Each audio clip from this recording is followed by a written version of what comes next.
My name is Marcus. People say the new moon is the darkest night there is. No moonlight, no stars bright enough to matter. And they say that's when things come out. Things that can't survive in the light. I always thought that was just old folk talk. Until that night. It was fall of 1993. I was 14, a ninth grader at a boarding school about 3 hours from home in rural Kentucky. We got a long weekend off, so I packed light, one change of clothes in a canvas bag. I caught the Greyhound by noon. The whole ride, I watched the sun getting lower through the window. By the time the bus pulled off at my stop, it was already dark. Not just dark. Dark. I stepped off onto a gravel shoulder, deep in the middle of nowhere. No street lights, no traffic, nothing. My house was about 2 miles up the road. I didn't have a watch out here. I didn't need one. When the gas stations go dark and the last porch lights blink off, that's 7 o'clock. Everything was already closed. So I adjusted my bag and started walking. The road was narrow, 2 lanes cutting through thick woods on both sides. I could hear my own footsteps. That was it. No crickets, no wind, just my shoes on the asphalt. I kept my eyes on a faint glow somewhere far ahead. Porch lights, I figured. Just keep walking toward the light. About 20 minutes in, I saw something on the road ahead. 2 figures, standing still, right in the middle of the lane. As I got closer, I could make them out girls, teenagers, maybe my age, standing side by side, just waiting. I figured I'd walk past without saying anything, but as I got close, one of them spoke. "Don't go forward. There's danger ahead. Turn around. Go back." I stopped. I looked at them. Really looked. They were identical. Same face, same build, same blank expression. Twins. I thought maybe they were lost, so I asked if they were okay, if they were from around here. They didn't answer that, just repeated it. "Turn around. Go back." Something felt off. There was a smell in the air I couldn't place. Something burning. Not wood. Something else. I shook it off.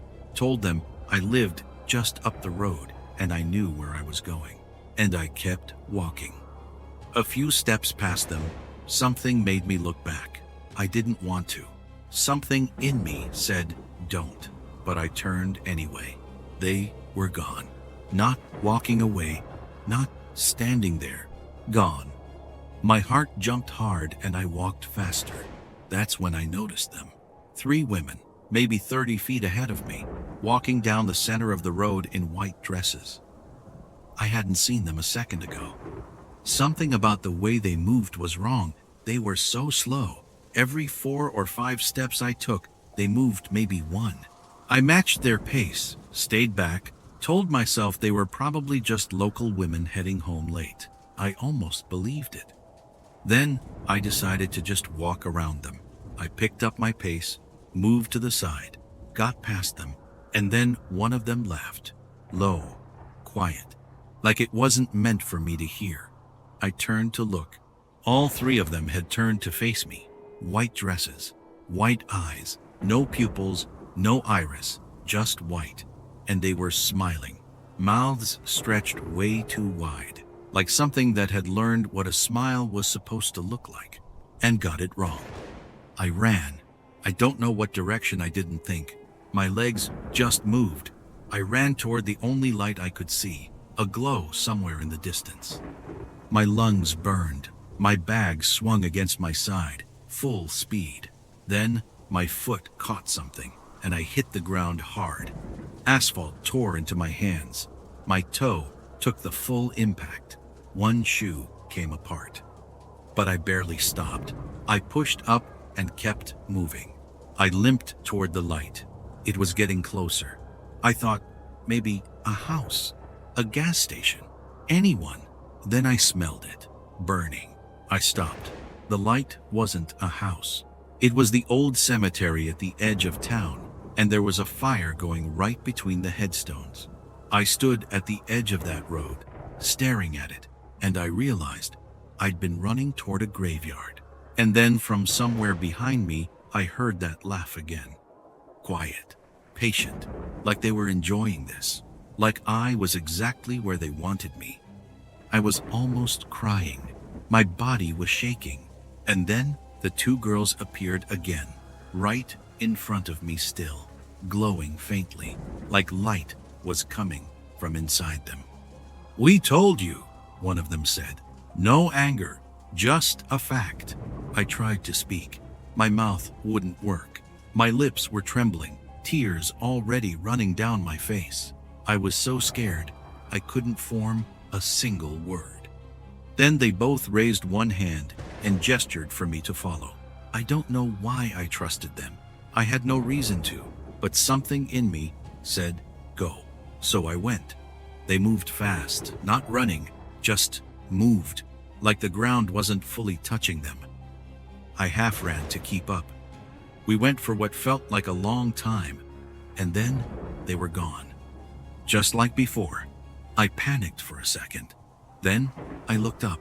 Porch lights, windows glowing yellow, a row of houses down a familiar road. I was at the edge of my town.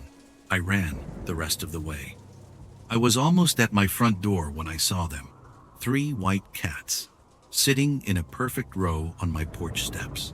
Just sitting there, staring at me. Then they started crying, not meowing. Crying, like a person, like grief. That sound went right through me. I froze, couldn't move, couldn't call for help. My voice was just gone. And then the front door swung open. My dad stepped out with a broom handle, looked down at the cats and said, "Get out of here. New moon and you're sitting on my porch crying. Get." They scattered into the dark. Then he saw me standing in the driveway, shaking. He walked over fast. "Marcus, what happened? Why are you just standing there?" He put his hand on my shoulder. The moment he touched me, I collapsed. My body hit the ground shaking, every muscle seizing at once, and then everything went dark. I was out for 3 days. My family told me every time I came around, I'd only stay conscious for a few minutes before going under again. By the second day, my dad didn't think it was something a doctor could fix. It was a new moon night. I'd come home barely conscious, 3 white cats crying at the door. He called someone he trusted. It took 3 days, but eventually I came back. I told my dad about the 2 girls, the ones who warned me, the ones who led me home. He didn't know them. Nobody in town did. I never found out who they were or why they chose to help me. All I know is, if I'd kept going that night, I don't think I would have made it home. Not in any way that counts.